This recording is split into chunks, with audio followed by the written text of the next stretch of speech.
அவர்கள் மறந்தாலும் நான் உன்னை மறப்பதில்லை. ஆமென். பாருங்க, மறப்பாளோ?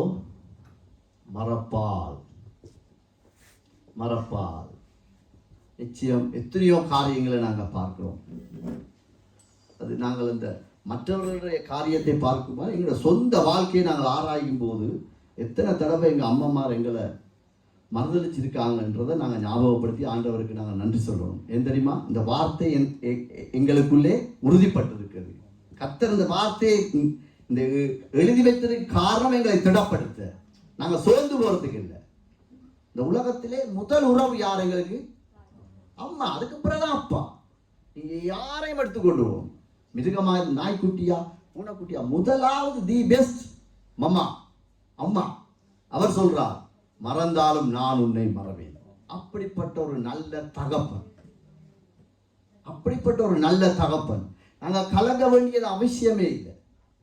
பிள்ளைகளை குறித்து, எதிர்காலங்களை குறித்து, படிப்பை குறித்து ஆண்டவர் எங்களுக்கு எழுதி வைச்சதே இல்லை. அவர் எங்களுக்கு கொடுத்த வாக்கு தத்தத்தை நாங்கள் அதிகாரத்தோடு சுதந்திரத்துக் கொள்ள வேண்டும் தான் அவருடைய விருப்பம். இன்னொரு வார்த்தையை நாங்கள் பார்ப்போம்.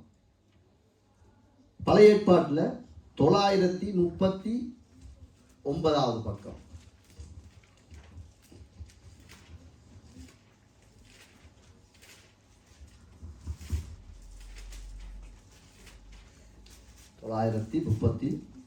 பக்கம். எரேமியா 46:28 வாசிங்க. என் தாசனாகி யாக்கோபே, நீ பயப்படாதே என்று கர்த்தர் சொல்லுகிறார்.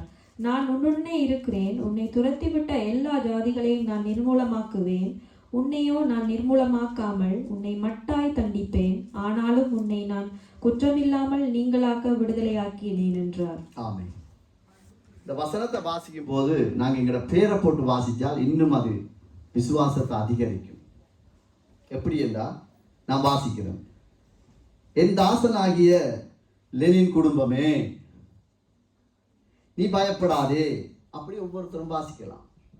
என் தாசனாகிய யாக்கோபே, என் தாசனாகிய பார்த்தியே, என் தாசனாகிய குணாவே, என் தாசனாகிய சுரேஷே, என் தாசனாகிய ஜூஜினே, இந்த இடத்துல இல்லாத என் தாசனாகிய கிறிஸ்தியே வாசிக்கலாம். இது எங்களுக்கு தான் அந்த வார்த்தை. அவர் என்ன சொல்றார்? எல்லாத்துக்கும் முதல் அந்த பெஸ்டான வசனம், நான் உன்னை மட்டாய் தண்டிப்பேன். பார்த்தீங்களா ஆண்டவர் அன்பை? பார்த்தீங்களா? இந்த வசனம் இப்படியே இருக்கட்டும். இப்போ அந்த அனாதையாய் வளர்ந்த பிள்ளைகளுடைய பக்கமாய் நான் ஒரு விஷயம் உங்களை கூட்டிட்டு போறேன்.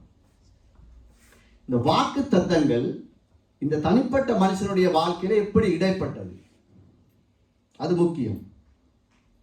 ஏண்டா